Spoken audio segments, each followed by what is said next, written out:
తను తనంటే నేను చాలా సినిమాల్లో చూశాను చెన్నైలో ఉన్నప్పుడు. అండ్ ఎందుకు ఇతన్ని ఇంత ఇబ్బంది పడ్డాడు అనేది సంజు అనే ఒక సినిమా వచ్చింది. అవును, నేను అమెరికాలో ఉన్నప్పుడు ఆ సినిమా రిలీజ్ అయింది. చూద్దాం అసలు ఏంటి అనేది వెళ్ళే థియేటర్కి. నిజంగా భలే బాధ వేసింది సినిమా అంతా అయిపోయిన తర్వాత. అరే పాపం ఇంత మంచి మనిషికి ఇలా జరిగింది ఏంటి. నాకు కూడా అర్థమైందండి యాక్చువల్లీ సినిమాని చూసి ఆయన మీట్ అయిన తర్వాత. కొంతమంది చెడు చేయడం వల్ల ఇబ్బందులు పడతారు, కొంతమంది అతి మంచితనం వల్ల ఇబ్బందులు పడతారు. సో ఐ థింక్ ఆయన మంచితనమే ఆయన చాలా ఇబ్బందులు పెట్టేది నా ఫీలింగ్. ఐ డోంట్ నో కానీ the kind of circumstances is been in, అంటే మొహటం కొద్దీ అంటే అందరూ నమ్మేస్తారు చూసారా. So as a person that's what I felt. So ఇప్పుడు డిస్కషన్ పెట్టలేదు కానీ but that's what I felt as a person. అంటే ఎవరు ఏం చెప్పినా నమ్మేసి మనల్ని కదా అందరూ మంచి వాళ్ళే నమ్ముతారు చూసారా.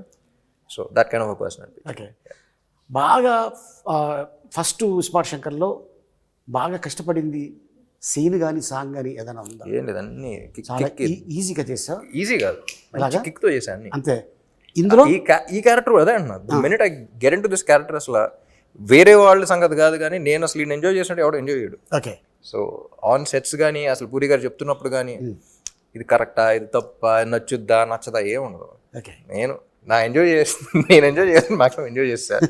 నేను ఎంజాయ్ చేసిన దాంట్లో మీరు ఎంజాయ్ చేస్తే హ్యాపీ అంతే.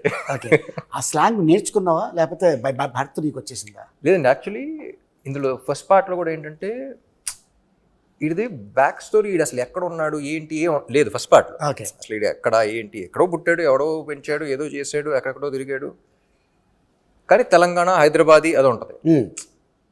సో బేసిక్లీ లొకేషన్లో we had a lot of experience. Dubbing అప్పుడు కూడా హ్యాడ్ తెలంగాణ ఒక అతను ఉన్నాడు, హైదరాబాదీ అతను ఉన్నాడు. కానీ by the end of the day కళ్ళు మూసుకుని వింటే నాకు తెలంగాణ కుర్రాడు వినపడకూడదు, ఇస్మార్ట్ శంకర్ వినపడాలి. Okay. So his flaws are his identity. So కొన్ని ఇది కరెక్ట్ అన్నా సరే, if is not sounding like Shankar I wouldn't say it. అది తప్పైనా సరే ఏదో చెప్తా. ఓకే, ఆ తప్పులోనే మనకు వినపడద్ది. ఇప్పుడు ఇప్పుడు చిరంజీవి గారు ఛాలెంజ్ ఉంటుంది, ఛాలెంజ్ అంటారు. అవును. ఇప్పుడు అది ఇంగ్లీష్ పదంలో వినపడదు, అది పదం వెంటనే చిరంజీవి గారు గుర్తొస్తారు, ఆ సినిమా గుర్తొస్తుంది, అది గుర్తొస్తుంది. So every character the flaws are their identity. ఇప్పుడు రియల్ లైఫ్లో కూడా your flaw is your identity. So అలా వాడి ఫ్లాస్ ఏంటి నాకు అనిపిస్తుందా లేదా, do I feel it or not. So I think that was something that people connected with also.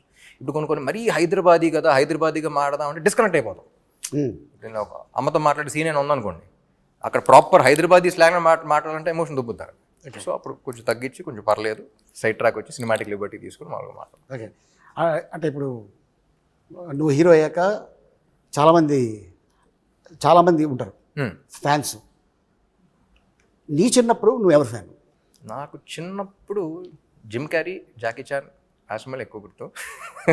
And చెన్నైలో పెరిగాను కాబట్టి రజనీకాంత్ గారి సినిమాలు చూసాను. మన టాలీవుడ్లో తెలుగులో అందరం అండి, తెలుగులో ఫిల్మ్ వైజ్ వెళ్తూ ఉండేవాడిని. సో చెన్నైలో పెరిగాను కాబట్టి అక్కడ ఇన్ఫ్లుయెన్స్ ఎక్కువ ఉంది. ఓకే.